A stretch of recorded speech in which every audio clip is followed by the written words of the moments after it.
हे मेरे गुरुदेव मेरी नाव के पतवार तुम, हे मेरे गुरुदेव मेरी नाव के पतवार तुम, थाम लो या छोड़ दो अब एक ही आधार तुम, हे मेरे गुरुदेव मेरी नाव के पतवार तुम। मैं भटकता जा रहा था राह में बिल्कुल अकेले, मैं भटकता जा रहा था राह में बिल्कुल अकेले, जिंदगी के द्वंद्व के लेकर के लाखों ही झमेले, अब तो आश्रय तुम हो केवल, अब तो। सामवेद का उपनिषद है जिसका नाम है छांदोग्य उपनिषद। 4 हमारे वेद हैं। हम सनातन धर्म के लोग अपने वेद भगवान को ही प्रमाण मानते हैं। अगर किसी ने वेद की बात नहीं मानी तो उसको हम नास्तिक कह देते हैं। नास्तिको वेद निंदकः, जो वेद भगवान को नहीं स्वीकार करता, भले भगवान को मानता हो, भले ही वो भगवान की पूजा करता हो, जप करता हो, ध्यान करता हो, लेकिन वेद भगवान को ना माने उसको हम नास्तिक कहते हैं। और ऐसा भी हो सकता है कि कोई भगवान को ना माने लेकिन वेद भगवान को माने, भगवान को नहीं स्वीकार करता, वो हमारे भगवान राम को ना माने, कन्हई जी को ना माने, भगवान के उस रूप को ना माने जिसकी हम उपासना करते हैं, लेकिन वेद को माने, हम उसको कहते हैं आस्तिक। तो आस्तिक और नास्तिक का जो मूल विभाजन रेखा है वो हमारे वेद हैं। वेद को मानने वाला आस्तिक और वेद को ना मानने वाला नास्तिक। पूर्व मीमांसा महर्षि जैमिनी ऋषि, कुमारिल भट्ट, ऐसे बड़े बड़े विद्वान लोग भगवान को नहीं मानते, लेकिन वेद को मानते हैं, तो हम उनको आस्तिक कहते हैं, प्रणाम करते हैं। और ऐसे भी लोग हैं जो पूजा करते हैं, जाप करते हैं, उनका पूजा में ध्यान है, जप में ध्यान है, साधना भी करते हैं, लेकिन वेद भगवान को नहीं मानते। उनको हम नास्तिक की संज्ञा देते हैं, जैसे चारवाक, जैन और बौद्ध। बौद्ध भी मंत्र का जाप करते हैं, उनका मंत्र है ओम हुम पद्मे नमः। बौद्धिस्टों का मूल मंत्र है ओम हुम पद्मे नमः। ध्यान भी करते हैं, वो अपने भगवान महात्मा बुद्ध को मानते भी हैं, अपने भगवान को, लेकिन वेद को नहीं मानते। जैन दर्शन अपने तीर्थंकर को मानता है। जो हमारे वेद हैं, वेद पर कई कई महापुरुषों ने भाष्य किया है, कई महापुरुषों ने, सब ने वेद भगवान के आधार पर वेद की एक व्याख्या किया, वेद माने क्या। मंत्रों की राशि का नाम, मंत्रों की राशि को हम वेद कहते हैं, लेकिन वेद है क्या, तो महीधर स्वामी ने अलग व्याख्या किया, उवट्ट एक महापुरुष हुए, उन्होंने अलग व्याख्या किया, सायण जी ने अलग व्याख्या किया, अनेक अनेक महापुरुषों ने वेद की व्याख्या किया। जैसे एक ऋषि ने कहा विद सत्तायाम, इससे वेद शब्द पैदा हुआ, विद सत्तायाम, क्योंकि जब हम किसी को जानते हैं तभी उसकी सत्ता का बोध होता है। जब अगर जानते नहीं तो उसकी सत्ता का हमको पता ही नहीं लगता। तो मूल सत्ता को जो बतावे, अपने वास्तविक सत्ता सत्ता का जो बोध करावे उसको हम कहते हैं वेद, विद सत्तायाम। दूसरे आचार्य ने कहा विद लाभे, जो हमको ऐसी चीज की उपलब्धि करावे, धर्म अर्थ काम मोक्ष, चार प्रकार के जो पुरुषार्थ हैं, चारों की उपलब्धि का जो उपाय बता देवे, रास्ता बता देवे, उनका नाम है वेद।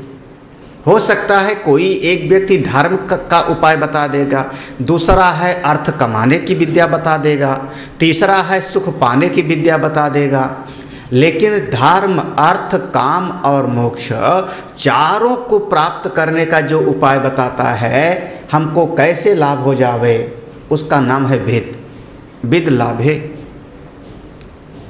फिर विद ज्ञानी, जिससे हमको स्वरूप का बोध होता है, अपनी आत्मा का बोध होता है, अपने ब्रह्म स्वरूप का बोध होता है, उसको हम कहते हैं वेद, विद ज्ञानी। ऐसे ऐसे आचार्यों का है। महर्षि जैमिनी ऋषि ने जो वेद भगवान की व्याख्या में कहा, एक बहुत सटीक लाइन उन्होंने कहा, महर्षि जैमिनी ऋषि ने, उनका अतीन्द्रिय विषयो वेदा प्रमाणम। जो चीज हमको अपनी इंद्रियों से दिखाई पड़ रही है, उसके लिए किसी और प्रमाण की जरूरत नहीं है। आपको हम दिखाई पड़ रहे हैं, हमको आप दिखाई पड़ रहे हो, आंख से मैं देख रहा हूं, तो इसमें दूसरे की गवाही की जरूरत क्या है। ऐसी चीज जिसको इंद्रिय कभी देख न पावे, जो इंद्रिय से ग्राह्य ना हो, इंद्रिय की पकड़ में ही ना आवे, आंख से कभी देखा ना जा सके, कान से सुना ना जा सके, हाथ से पकड़ा ना जा सके, उसको कैसे आप जानोगे। जो इंद्रियों से परे है, जो इंद्रियों की पकड़ में, मन की पकड़ में कभी आता ही नहीं, उसको जो बताने वाला है उसका नाम है वेद। स्वर्ग भी समझ लो, स्वर्ग हम अपनी इन आँखों से नहीं देख रहे हैं, वो तो कभी हमारा जो अतिदैहिक देह होगा वो कभी जाकर के स्वर्ग का सुख भोगेगा। वो अतीन्द्रिय है, ये इंद्रिय उसको नहीं पकड़ पा रही है हमारी। कौन प्रमाण है? वेद। अब कभी कोई आदमी ऐसा कह दे कि नहीं नहीं, हम तो तर्क वाले हैं, हमको हर चीज युक्ति से, तर्क से सिद्ध करके बताओ, तो आपके तर्क में ज्यादातर तर्क हेत्वाभास होता है। जितने तर्क दिए जाते हैं समाज में, वो तर्क वास्तव में हेतु नहीं होता, वो हेत्वाभास होता है। हमारे 16 चीज़ों का हम लोग चिंतन करते हैं, 16 पदार्थ हैं, उनका चिंतन किया जाता है। उनमें जो है एक है हेत्वाभास, एक है छल, एक है निग्रह, ऐसे ऐसे 16 चीज़ों का हम लोग चिंतन करते हैं ज्ञान के मार्ग में। तो एक है हेत्वाभास। हेत्वाभास माने हेतु दिखाई पड़े, कोई लॉजिक दे रहा है, दिखाई पड़ता है, लेकिन वास्तव में हेतु नहीं है, बल्कि हेत्वाभास दिखाई पड़ रहा है नहीं। अब देखो दृष्टांत दो तो समझोगे आप। किसी ने कहा आदमी की खोपड़ी बहुत पवित्र है, जो मर गया आदमी, उसके मरने के बाद उसकी खोपड़ी को हमने काट लिया और काट के मैं रखता हूँ। दूसरे ने कहा ये खोपड़ी को उधर रख, मैं छूंगा नहीं, मुझको नहाना पड़ेगा, ये बहुत अपवित्र है। हमने तर्क दिया नहीं नहीं, खोपड़ी बहुत पवित्र है। उसने कहा ऐसे कैसे कहते हो, खोपड़ी पवित्र है, ये क्यों कहते हो? उसने अब हेतु दिया। हेतु क्या दे रहा है? अरे आप लोग रोज सवेरे उठ करके पूजा करते हो तो एक चीज मुंह में लगा के बजाते हो ना, शंख। शंख क्या है? एक समुद्री जीव की हड्डी है। समुद्र में एक चलने वाला जीव होता है, उस जीव की खोल है, उसकी हड्डी है ना। तो जब उसकी हड्डी इतनी पवित्र है कि हम रोज मुंह में लगा करके भगवान की आराधना करते हैं और उसके बाद मुंह कोई नहीं धोता, शंख धोएंगे। शंख धो के रखोगे, मुंह नहीं धोता, उसके बाद आप वेद के मंत्र का उच्चारण करोगे। वेद शंख बजाया, शंख बजा के शंख रखा, उसके बाद मुख से वेद के मंत्रों का उच्चारण कर रहे हो, तो वो हड्डी पवित्र है ना? बोले हाँ पवित्र है, शंख पवित्र है। बोले तो जैसे वो हड्डी है वैसे खोपड़ी हड्डी है। लो निगमन, जैसे वो हड्डी वैसे ये हड्डी। तो देयरफॉर हमने सिद्ध कर दिया कि आदमी की खोपड़ी पवित्र है। यह अब समझना, ये लॉजिक दिखाई पड़ रहा है हमको, यहाँ लॉजिक है लेकिन हेत्वाभास है। लगभग ज़्यादातर जितने दिए जाते हैं उसके तर्क, वो सब हमारे शास्त्र के हिसाब में हेत्वाभास होता है। एक दार्शनिक महापुरुष थे, उनका प्रवचन बहुत अच्छा लगता था लोगों को, समाज के लोगों को बहुत पढ़ते थे। वो जितने तर्क देते थे वो लगभग, अगर आप मैं कहूँ उसका विचार करें हमारे दर्शन की दृष्टि से, तो हमारे दर्शन में उनके 90% जितने तर्क होते थे सब हेत्वाभास है, लेकिन अपीलिंग होता था, लोगों को बड़ा अच्छा लगता था। और महाराज उस जमाने में उनका जो है क्या था, लेकिन हेत्वाभास होता था, हेत्वाभास, हेतु से नहीं। तो प्रमाण क्या है? कोई लॉजिक हमारा प्रमाण है? बोलता नहीं लॉजिक नहीं, तो प्रमाण है अतीन्द्रिय विषयो वेदाः, शास्त्र प्रमाण है, शास्त्र प्रमाण है। हमारे शास्त्र ने ऐसा कहा। अब शास्त्र ने कहा कि खोपड़ी अपवित्र है, खोपड़ी छूने पर हमको स्नान करना पड़ेगा, लेकिन शास्त्र कहता है शंख लेकर के बजाना चाहिए। शास्त्र ने उसको अपवित्र कहा और शास्त्र ने इसको पवित्र कहा, तो हमने शास्त्र की बात को स्वीकार किया। हम किसी व्यक्ति के दिए हुए तर्क को हम नहीं स्वीकार करते, वो हेत्वाभास होगा। हाँ? अरे कोई कह सकता है, इस संसार में कहने वालों की कमी थोड़ी है, बोले ये जल पवित्र है। हमने पूछा क्यों? उसने कहा अरे आपको पता है इस जल को मैंने एक्वागार्ड से निकाला है। कौन सा? हाँ? आजकल तमाम चल रहे हैं। हाँ? इसमें मिनरल्स हैं, 100% शुद्ध है। वो आपने जो गंगा जी से जल भरा है उसमें तो बहुत सारी अशुद्धियां हैं। हम कहेंगे तुम्हारा अपना लॉजिक अपने पास रखे रहो। तुम तर्क दे रहे हो कि तुमने इस मशीन में से बड़ा छान करके बहुत अच्छी तरह से निकाला है, तुम 20 रुपए लीटर खरीद करके लाए हो जल, और तुम कह रहे हो ये जल, तुम्हारा जल शुद्ध होगा लेकिन पवित्र तो हमारा गंगा जल है। जब हमने गंगा, कौन प्रमाण है इसके बारे में? 2 शीशी में रखा, एक में आपका वो छना हुआ जल, एक में गंगा जी का जल, जमुना जी का जल। पवित्र कौन है? इसको समझने के लिए हमको वेद भगवान की शरण में जाना पड़ेगा। शास्त्र यहाँ पर बताता है, तो हमको लॉजिक नहीं, शास्त्र प्रमाण। लॉजिक देने वाला तो कह देगा कि सब के सब 5 महाभूत के पुतले हैं, कौन पिता, कौन दादा, कौन नाना, कौन मामा, सब 5 महाभूत का मिट्टी का बना हुआ है। क्यों मैं इसको प्रणाम करूं? ये तो 5 महाभूत का बना, जैसे मेरा 5 महाभूत का बना, इसका भी 5 महाभूत का मिट्टी का बना हुआ है। ये भी पैदा हुआ, वो भी पैदा हुआ, ये भी मर जाएगा, वो भी मर जाएगा, वो भी खाता है, ये भी खाता है, वो भी सोता है, ये भी सोता है। क्यों मैं प्रणाम करूं दादाजी को, नाना जी को क्यों मत्था टेकूं? बोले आपका लॉजिक नहीं। मातृदेवो भव, पितृदेवो भव, आचार्य देवो भव, ये हमारा शास्त्र प्रमाण है। बहुत सारे जगहों पर हमको अपने तर्क वितर्क को छोड़ करके, कम से कम आप 4 दिन के लिए कोशिश करना, सारे तर्कों को किनारे करके, जितना सुना हुआ है थोड़ा सा अपने मन को, जितना सुना हुआ है सब गलत है आपका, जितना अभी तक सुना हुआ है वो सब गलत है। अगर ये समझ में आ जावे तो अगला पाठ शुरू होगा। नहीं जम रहा। प्रमाण दो। गो गोचर जहाँ लग मन जाई, सो सब माया जाने हो भाई। गो गोचर हमारी इंद्री और इंद्री के विषय, फिर जहाँ लग मन जाई, ये मन जहाँ तक जाता है, जितना आपने सोचा है वो सब का सब माया है, वो सब का सब दिखाई पड़ता होगा लेकिन है नहीं। कभी कभी हम रस्सी को ठीक से नहीं समझते तो उसको सांप समझ लेते हैं।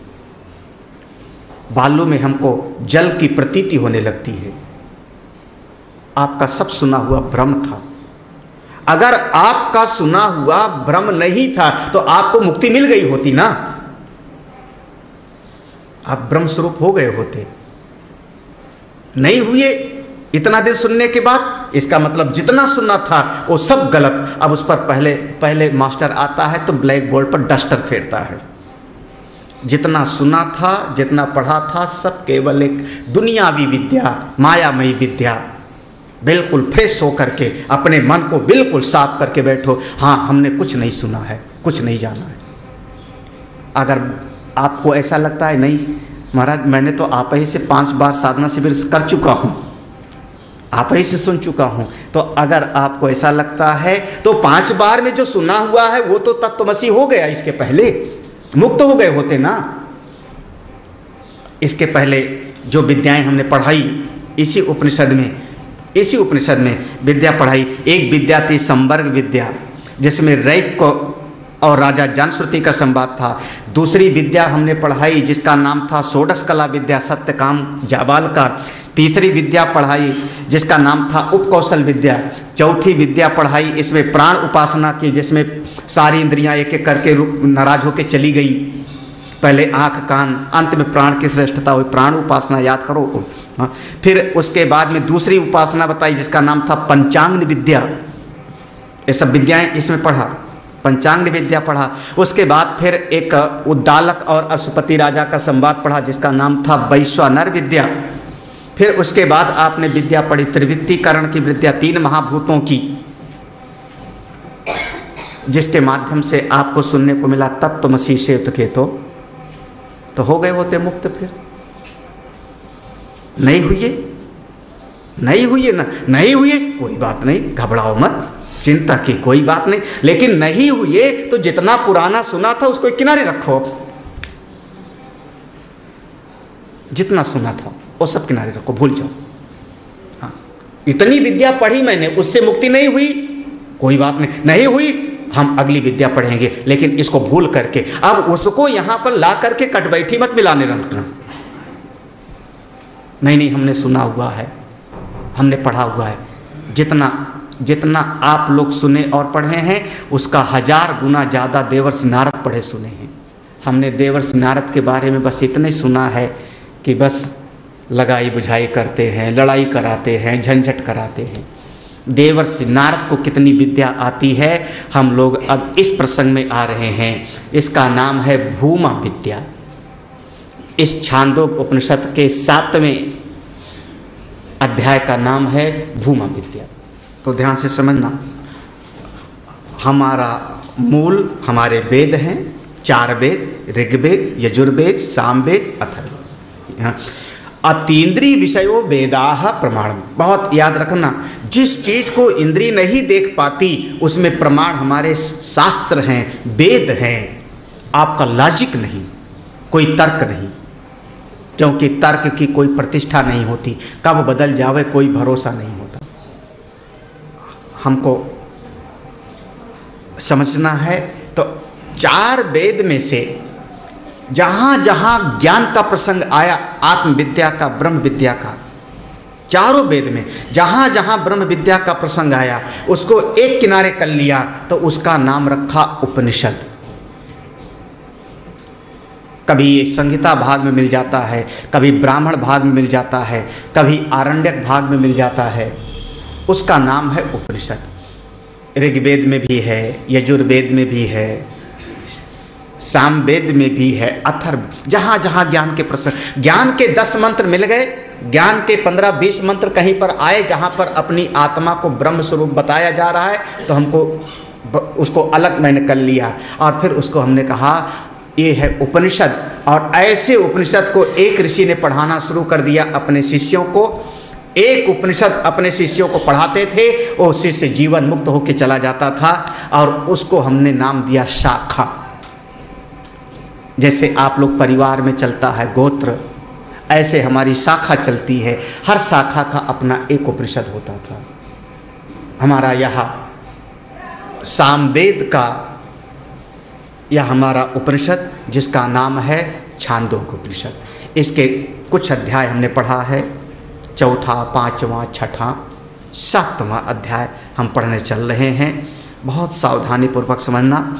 मैं पहले कह रहा हूँ कि जितना आप सुने हुए हो थोड़ा सा उससे अलग हट करके, बिल्कुल अलग, क्या क्या सुने हुए हो जरा सा हम इसमें देखते हैं। हमारे देवर्षि नारद जी कितना उनको ज्ञान है, जिनके पास है देख लो, मैं पढ़ता हूँ, आप लोग सुनते रहो।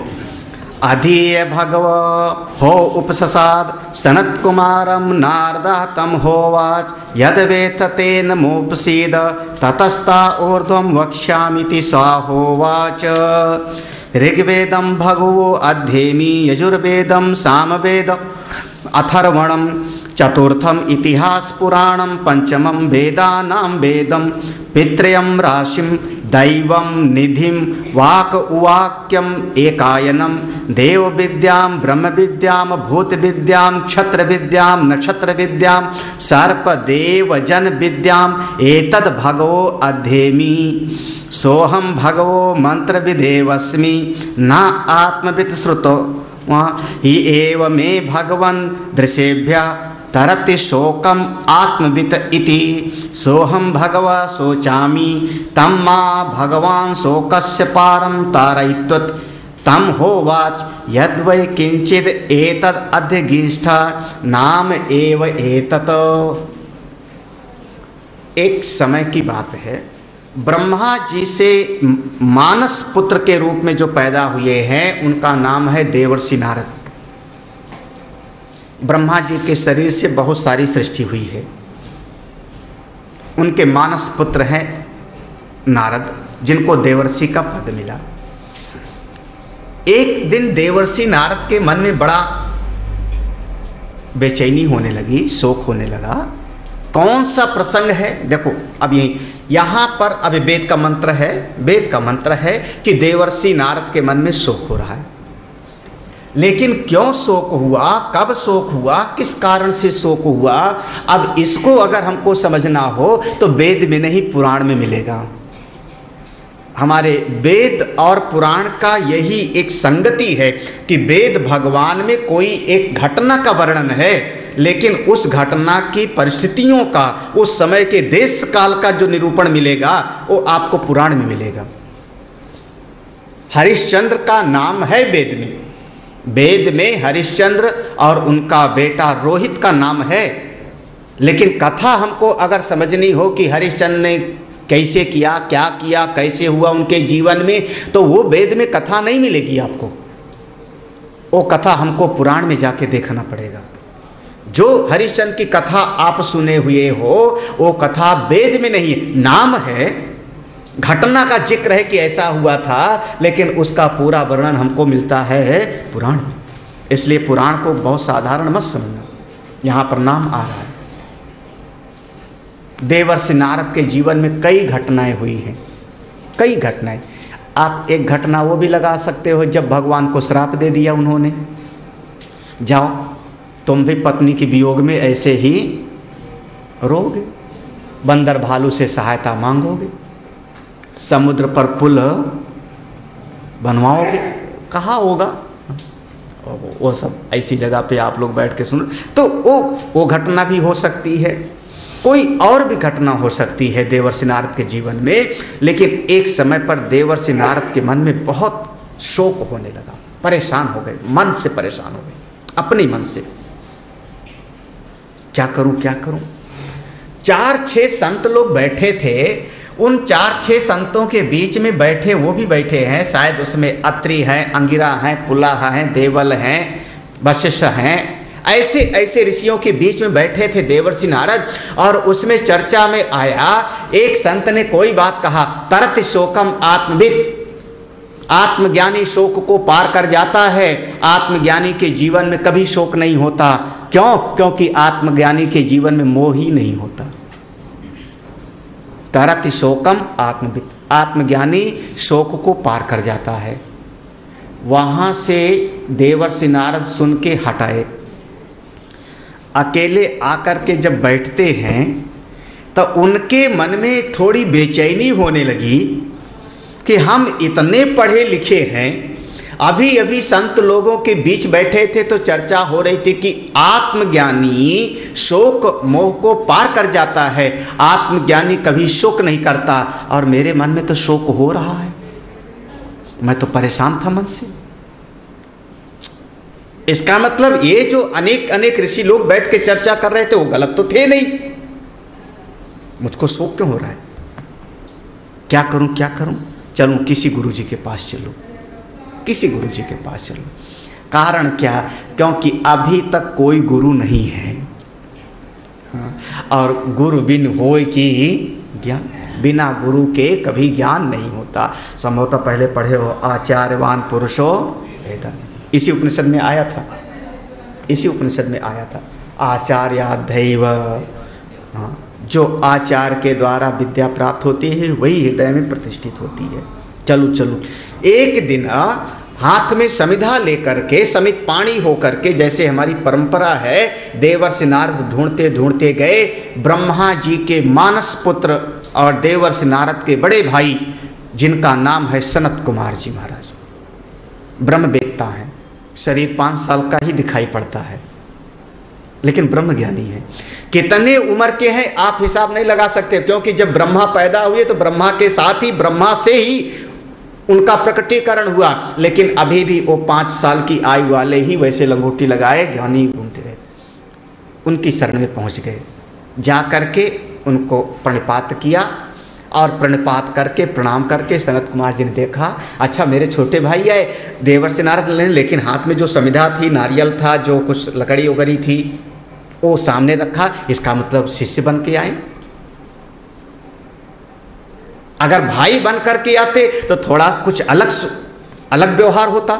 हाथ में समिधा लेके आए, यानी कुछ अलग भाव है, क्या बात है। तब देवर्षि नारद कहा, आधीय भगवा, हे भगवान आप हमको अब शिक्षा दीजिए, आप हमको पढ़ाइए, उपदेश करिए।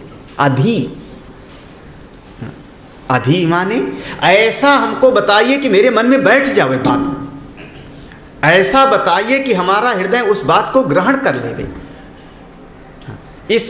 इसी धाव से अध्यापक और अध्यापन शब्द बना।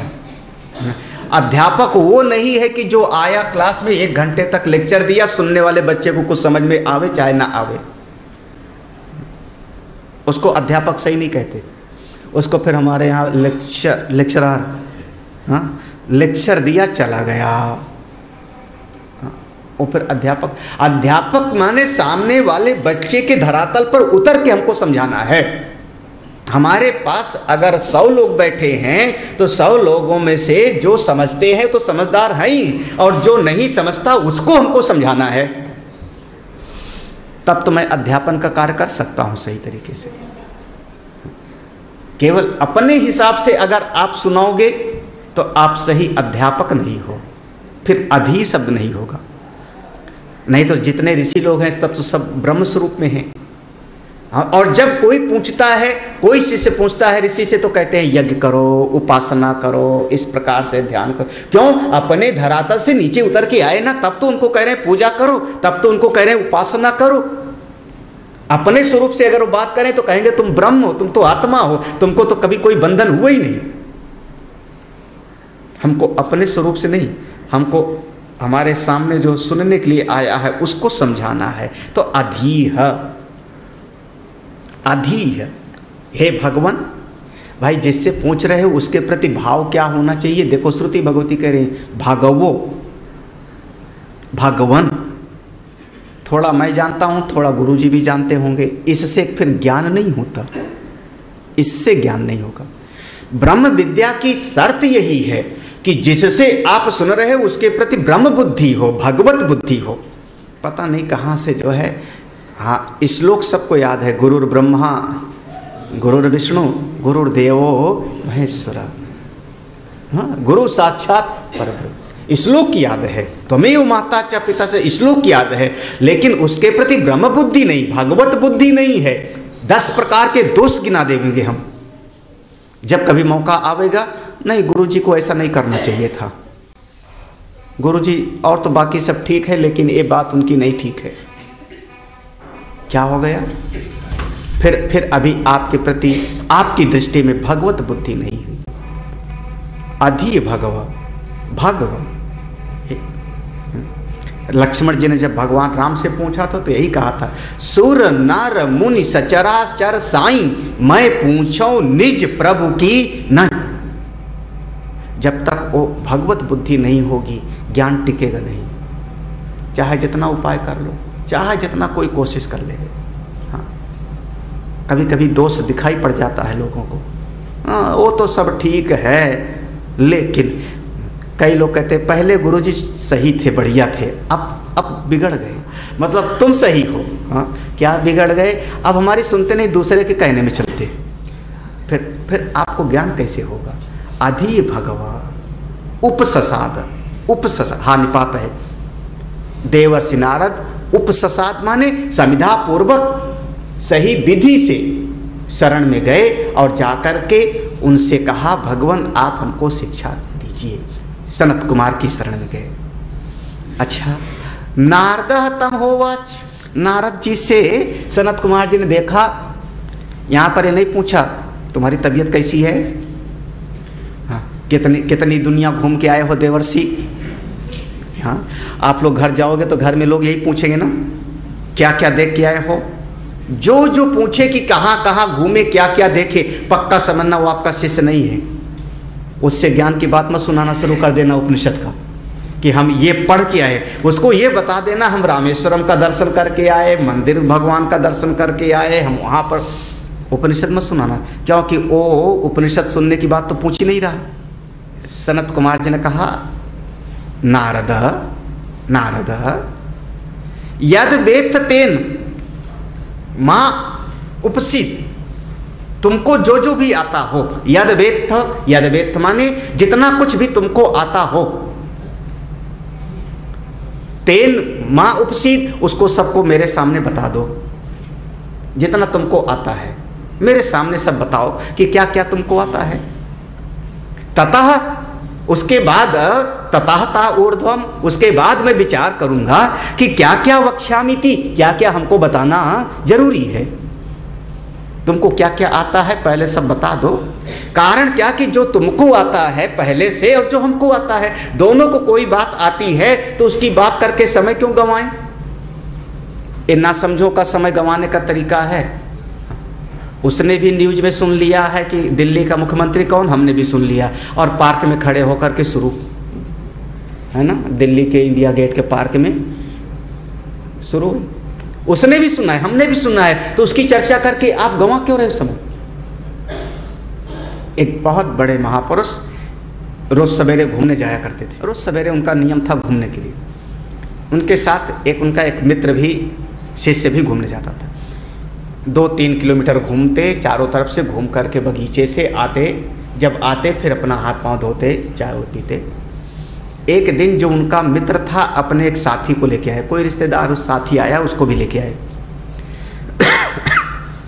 जब सवेरे भ्रमण कर रहे थे तो उस समय चूंकि जो साथी था तो 8 बजे तक सोने वाला था, हाँ आज उसको जगा दिया गया, आज आया है। तो उसने देखा कि एक तरफ से सूर्योदय हो रहा है, एक तरफ से चिड़िया बोलने लगी, एक तरफ से फूलों का थोड़ा थोड़ा, तो उसने कहा मौसम कितना बढ़िया है, सुहावना, क्या सुंदर दृश्य है। कोई जवाब नहीं दिया दोनों में से, जो महापुरुष थे संत और जो उनका रोज का घूमने वाला, दोनों बोले ही नहीं कुछ। जब कोई जवाब नहीं दिया तो बेचारा वो भी चुप। वो फिर 3-4 किलोमीटर घूम के आए और जब अलग अलग होने लगे तो उन संत ने अपने रोज वाले से कहा देखो इसको कल से मत ले जाना है, बहुत बतूनी है। 3-4 किलोमीटर में कितनी बात किया था? एक बात, मौसम कितना। उनका महाराज इसने तो एक ही बात किया, बतूनी कैसे? बोले अरे जो वो भी जानता है मैं भी जानता हूँ, उसको भी दिखाई पड़ रहा था, उसको भी दिखाई पड़ रहा था, फिर बोला क्यों ये? फिर क्यों बोला? ये भी तो जानता था, मैं भी तो जानता था, ये भी देख रहा है, मैं भी देख रहा हूं। अगर ये बात पूछता कि ये चिड़िया कौन सी है, हमने नहीं जानना इस चिड़िया को, कभी नहीं देखा था, तब तो वो शिष्य हो जाता, मैं गुरु हो जाता, फिर तो बात हो जाती चलो बताना है, बच्चे को बताना है, ये फूल कौन सा है, ये पेड़ कौन सा है। अगर पूछता तो जिज्ञासु हो जाता, लेकिन जो वो भी जान रहा है हम भी जान रहे, फिर उसकी चर्चा करके क्यों समय गंवाना? ये बहुत बतूनी आदमी है। हिसाब लगाना, लगभग आप लोगों का ज़्यादातर समय इसी में जाता है।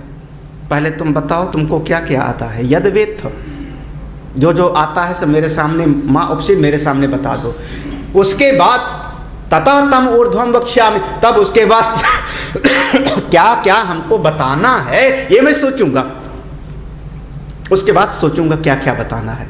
अब बताओ देवर्षि नारद ने कहा जो आज्ञा, और फिर बताना शुरू किया। हे भगवान, हे भगवान, अब बहुत ध्यान से समझना यहाँ पर, अभी वेद का मंत्र है, वेद में लिखा हुआ है, आप समझना, वेद सुन रहे हो। तो क्या क्या नारद ऋषि को क्या क्या आता था, इतना ज्ञान किसी को पता नहीं था कि नहीं था। भगवान ऋग्वेदम भगवो अध्येमि, मैं ऋग्वेद को पढ़ा हुआ हूँ, ऋग्वेद मुझको आता है। अच्छा, और यजुर्वेदम, यजुर्वेद जानता हूँ, सामवेदम, सामवेद को जानता हूँ, अथर्वणम च, अथर्ववेद को, चारों वेदों को जानता हूँ। भाई हमारे एक ज्योतिष शास्त्र है, ज्योतिष शास्त्र को जो जानता था परिवार में उसको हम कहते थे ज्योतिषी जी महाराज। अब ज्योतिषी कहने में बड़ा कठिनाई होने लगा तो हमने धीरे धीरे कह दिया ज्योतिषी जी महाराज। अब बताओ, नारद जी चारों वेदों के ज्ञाता हैं, चतुर्वेदी। देखो चारों वेदों का नाम लिया, आगे देखो यहाँ पर आया इतिहास पुराणम पंचमम वेदानाम, वेद जो पांचवा वेद है इतिहास और पुराण। कौन? इतिहास, इतिहास का संधि विच्छेद करना, इतिहास, इति धनहा धन आस, तीन शब्द हैं, इति धनहा धन आस बराबर इतिहास। तीन शब्दों को हमने जोड़ा तो पूरा नाम बना इतिहास। इति माने बहुत प्रसिद्ध घटना है, इति इस प्रकार से, इस तरीके से, ऐसे समय में, ऐसे काल में, ऐसी परिस्थिति में, इस प्रकार से, इति माने इस प्रकार से। हाँ माने हजारों घटनाएं होती हैं लेकिन उसमें बहुत प्रसिद्ध घटना, बहुत प्रसिद्ध घटना, हाँ माने बहुत प्रसिद्ध घटना। आस माने हुई थी, इतिहास, इस प्रकार से एक बहुत प्रसिद्ध घटना हुई थी, इसका नाम है इतिहास। वो इतिहास हो गया। हजारों घटनाएं होती हैं लेकिन कोई एक घटना जो बहुत प्रसिद्ध हो जाती, इति माने इस प्रकार से, हाँ माने प्रसिद्धि, आस माने हुई थी, बहुत प्रसिद्ध घटना हुई थी, वो इतिहास होता है। सब इतिहास नहीं होता हमारा। अरे भाई देखो, हजारों आदमी चुनाव लड़ते हैं, हजारों लोग चुनाव लड़ते हैं, हजारों जीतते हैं, हजारों हारते हैं। हाँ, एक प्रदेश में 400 विधायक होते हैं और एक एक सीट पर 10-10, 15-15 लोग लड़ते हैं, हजारों हारते हैं, हजारों जीतते हैं, इतिहास नहीं होता। लेकिन एक आदमी ऐसा जिसने किसी समय गिनीज बुक में अपना नाम दर्ज कराया, सबसे ज़्यादा वोटों से जीतने वाला, बिहार का, हाँ देखा, याद आया ना, वो इतिहास हो गया ना, याद आ गया आपको? क्यों आ गया? क्योंकि वो एक रिकॉर्ड हो गया, उतने वोटों से आज तक कोई नहीं जीता है, लेकिन इतिहास तो बना है। इतिहास कोई एक बहुत प्रसिद्ध, इतिहास को कल्पना मत समझना, इस इतिहास को आप गप मत समझिए, इतिहास को कहानी मत समझिए। इतिहास माने प्रसिद्ध घटना हुई थी, आपको पता भी नहीं है। अरे बहुत सारी घटनाएं हमारे दादा के ज़माने में हुई थी, हमारे परदादा के ज़माने में हुई थी, हमको याद भी नहीं है। आज कोई कह दे तो हम कहेंगे गप है, हुई थी। इतिहास कौन है? हमारा महाभारत और रामायण, ये दो हमारे इतिहास के ग्रंथ हैं। हुए थे, ऐसी हुई थी घटना, जो कहते हैं उसमें जो ये दो इतिहास हैं। बाकी जो 18 पुराण हैं और 18 उप पुराण हैं, कुल 36 पुराण, 18 मुख्य और 18 उप, ये जो पुराण हैं वो पुराण में हमको विचार करना पड़ता है कि इसमें कौन सी कथा का मतलब क्या है, किस कथा का उपदेश क्या मिलता है हमको। लेकिन इतिहास, इतिहास में कोई नहीं, ऐसा घटना हुई थी, उससे हमको शिक्षा क्या मिलती है वो अलग बात है, लेकिन घटना हुई थी ऐसी। इतिहास कभी शंका मत करना, महाभारत पर कभी संदेह मत करना, महाभारत और रामायण पर कभी कभी संशय नहीं। इतिहास पुराणम, पुराण, पुराण शब्द कहते हैं नवा, जो पुराना होते हुए भी हमेशा नया है उसका नाम है पुराण। पूरा अपिनवा, पुराना होते हुए भी हमेशा नया। ये पुराण की घटनाएं, पुराण की कथाएं कितनी बार हमने सुना है। हाँ, पुराण पुराण में घटना का वर्णन आया है कि एक समय पर भगवान ने नरसिंह का रूप धारण करके प्रकट हुए और आकर के प्रहलाद की रक्षा किया और हिरण्याकश्यप का वध किया। इतिहास में नहीं है ये, इतिहास नहीं, ये कहाँ पर है? पुराण में है ना, पुराण में है, ये पुराण में है। हमको उसका अब भाव समझना पड़ेगा, उसके अर्थ को समझना पड़ेगा। एक समय पर भगवान मछली का रूप धारण किए, एक समय पर भगवान समुद्र मंथन के समय में कछुए का रूप धारण किए, ये सब पुराण में वर्णन है। तो ये कथाएं पुरानी हैं, हजारों साल से चली आ रही, पुरानी से पुरानी, लेकिन अभी भी हम सुनते हैं तो दिल को लगता है हमारी अपनी कथा है। पुरानी होते हुए भी हमेशा नई है। कितनी बार पुराण की कथा सुन चुके हो आप लोग? हमेशा सुनते रहते और हमेशा उसमें नयापन। इतिहास पुराणम पंचमम वेद। अगला शब्द है, देवर्षि नारद को कितनी विद्या आती है? चारों वेद, इतिहास, सारे पुराण, इतना ज्ञान है। आगे पितृराशिम, पितृराशि माने श्राद्ध कल्पम, किस समय कौन सा श्राद्ध करना चाहिए, किस समय नाना जी का, किस समय परदादा जी का, इसका पूरा का पूरा ज्ञान है। जो पुरोहित लोग करते हैं, हाँ, तर्पण करो, तिलांजलि दो, सबका सब पूरा का पूरा पितृराशि पूरा का पूरा उनको ज्ञान है। फिर देखो अगला है राशिम, पितृ माने श्राद्ध कल्पम, राशिम माने दैव गणितम, राशि गणितम। राशि गणितम 12 राशियां होती है ना, 12 राशियां, 12 राशियों में से किस राशि में कौन सा ग्रह जाएगा तो क्या फल होगा, पूरा का पूरा जानता हूं मैं। दैवम, दैवम माने दैवम उत्पात ज्ञानम। अरे राम राम, बिल्कुल साफ साफ लिखा है, दैवम उत्पात ज्ञानम माने दैव विद्या, ये देवता कब कब हमारे सामने उत्पात करेंगे वो भी पूरा का पूरा पता है। इसका मतलब देवता उत्पातें करते होंगे। कोई अच्छा भला साधना करता है, उसके सामने समस्या पैदा कर दो। कोई देवता साधना में आपको नहीं बढ़ाता। जितने देवता हैं इंद्र आदि, वो साधना में विघ्न डालने के लिए तो तैयार हैं, लेकिन ये नहीं कहते कि तुम साधना करके परमात्मा को पालो। बस इतना कहेंगे यज्ञ करो हमारी पूजा करो, यज्ञ करो हमारी पूजा करो। और अगर नंद बाबा भी ऐसा करते हैं, नंद बाबा भी इंद्र का यज्ञ करते हैं 50 साल तक, तो बहुत अच्छा, बड़े खुश है। एक बार यज्ञ बंद कर दिया तो इतना कि डुबो दो पूरा का पूरा ब्रज को। इतने कम से कम ये सोच लेते कि 50 साल तो खिलाया है, 1 साल ना सही। आप लोग क्या करोगे? कोई व्यक्ति आपको 10 दिन तक आपकी सेवा करे, 1 दिन ना करे, उसके सामने उत्पात तो कुछ नहीं करोगे। उत्पात नंद बाबा का दृष्टांत 50 साल तक, जो जब तक उनके परदादा के जमाने से चला आ रहा है, 50 साल के तो नंद बाबा हैं, हर साल यज्ञ होता है, लेकिन एक बार मना किया तो पूरे ब्रज को डुबाने के लिए। इसका नाम उत्पात ज्ञानम। किस समय देवता कौन सा उत्पात करेंगे ये सब मैं जानता हूँ। कितना विद्या होगी गिनते जाना।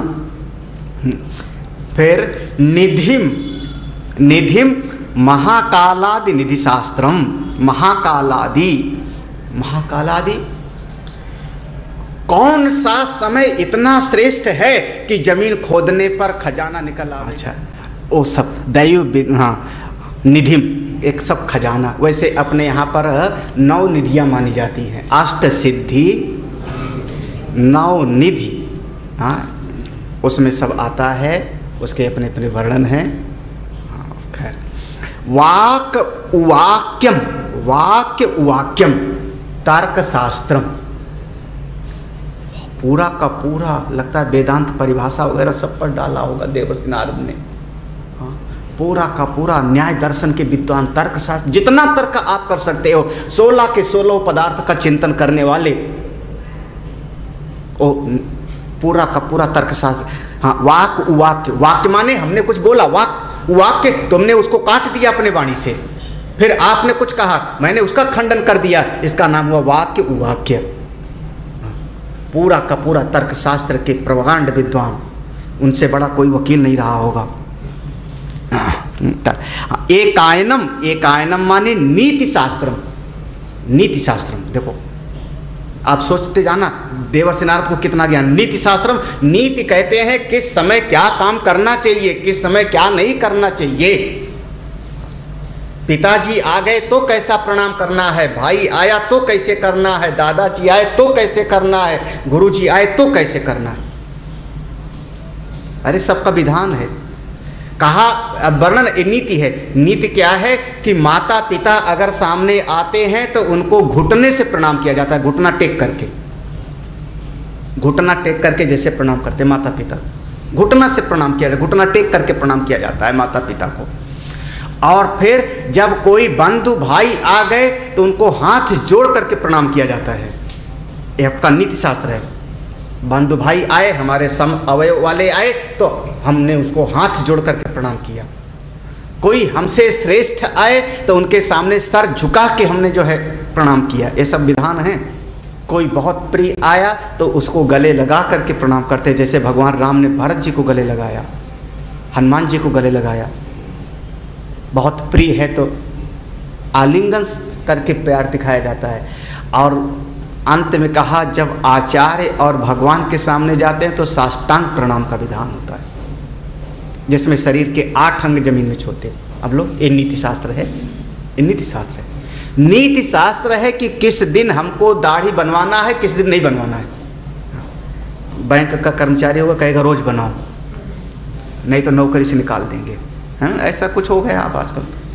नीति शास्त्र है, अमुक दिन हमको ये कार्य नहीं करना है, आज एकादशी है, तुलसी का पत्ता हमको नहीं। नीति पूरे के पूरे ज्ञानी, जितना नीति हो सकता है। बाद में आप लोगों ने सुना होगा चाणक्य नीति, विदुर नीति, सारे नीति शास्त्र के ज्ञान हैं। एकायनम, एकायनम माने नीति शास्त्र। फिर देव विद्याम, देव विद्याम निरुक्तम, निरुक्त शास्त्र के प्रकांड विद्वान। देव विद्या निरुक्त, हमारे यास्क मुनि का लिखा हुआ एक ग्रंथ है, उसका नाम है निरुक्त। निरुक्त के बहुत बड़े विद्वान, बहुत कम लोग हैं इस समय पर, जल्दी मिलते नहीं। निरुक्त के बहुत विद्वान। हाँ आगे, हाँ ब्रह्म विद्याम, ब्रह्म विद्याम यहाँ पर स्पष्ट लिख रहे हैं। ब्रह्मणा ऋक यजो साम आख्य से विद्या, ब्रह्म विद्या शिक्षा कल्प छंदस, शिक्षा कल्प छंदस चित्तयस्ता। वेद कैसे पढ़ना चाहिए। ब्रह्म विद्या का मतलब आत्मज्ञान नहीं, आत्मज्ञान होता तो शोक न करते। आत्मज्ञान नहीं, वेद कैसे पढ़ना चाहिए, शिक्षा। छंद, इसमें कौन सा छंद है, गायत्री छंद है कि यहाँ पर अनुष्टुप छंद है, कौन सा छंद है, इसके पूरे के पूरे विद्वान। ब्रह्म विद्या। भूत विद्याम, भूत विद्याम भूत तंत्रम, भूतों को कैसे बस में किया जाए वो भी जानते थे देवर्षि नारद। भूत माने वही भूत नहीं, हाँ जो जो पैदा हो गए वो सब भूत। हम सब एक प्रकट हो गए ना, पैदा हुए ना, इसलिए हम सब भूत हैं। सबको कैसे, किसी के मन को कैसे बस में किया जाए। छात्र विद्याम, छात्र विद्याम धनुर्वेदम, धनुर्वेद की भी ज्ञाता थे। कभी सुना देवर्षि नारद धनुर? हमेशा हमने सुना बीणा बजाते हुए। अभी वेद में लिखा हुआ है धनुर्वेद के बहुत बड़े विद्वान। नक्षत्र विद्याम ज्योतिषम, नक्षत्र विद्या माने साफ साफ ज्योतिष विद्या। आगे हाँ, सर्प देव जन विद्याम, सर्प देव जन विद्याम गारुणम देवजन विद्याम गांध युक्ति नृत्य गीत वाद्य शिल्पाद विज्ञानान। हिसाब लगा लो। हाँ, मतलब इसमें है देवता को कैसे बस में किया जावे, वो गंध किस समय कौन सा गंध चढ़ाया जावे, वो गंध विद्या माने कैसे कैसे जो है वो बनाना है। वो क्या होता है? हाँ, अरे स्प्रे करने वाला परफ्यूम, हाँ वो विद्या भी जानते हैं। गंध विद्या वो विद्या भी जानते हैं। फिर नृत्य विद्या, गीत विद्या, शिल्पादि, घर कैसे बनाना चाहिए वो भी। विज्ञानानि बहुवचन में बहुत सारी विद्याओं को, बहुत सारी विद्याओं। अंत में कहते हैं एतद भगो अध्येमी, हे भगवान ये सारी विद्या मुझको आती है। कभी कभी कल्पना नहीं किया होगा कि देवर्षि नारद को इतनी विद्या आती रही होगी। चारों वेद, इतिहास, पुराण, ज्योतिष, घर बनाने की कला, नाचने की, गाने की, तर्कशास्त्र की, तमाम सारी विद्या, सब विद्या उनको आती, कुछ बाकी नहीं उनसे। और आखिर इतनी विद्या की बात कहते क्या हैं?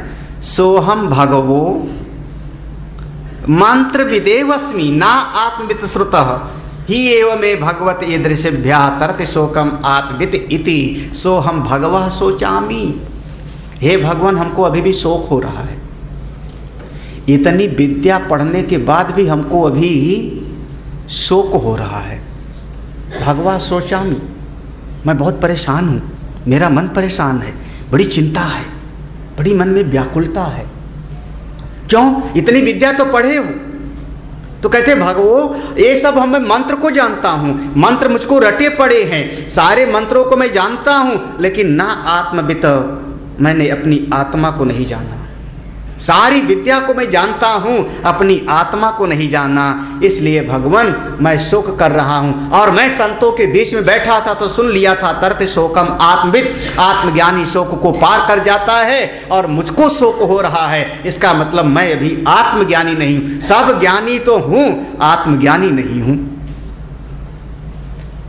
आर्किटेक्ट हूँ, इंजीनियर हूँ, डांसर हूँ, गायक हूँ, तर्कशास्त्री हूँ, सब कुछ तो हूँ, लेकिन आत्मज्ञानी नहीं। भगवा शोचामि, इसलिए मैं शोक कर रहा हूँ।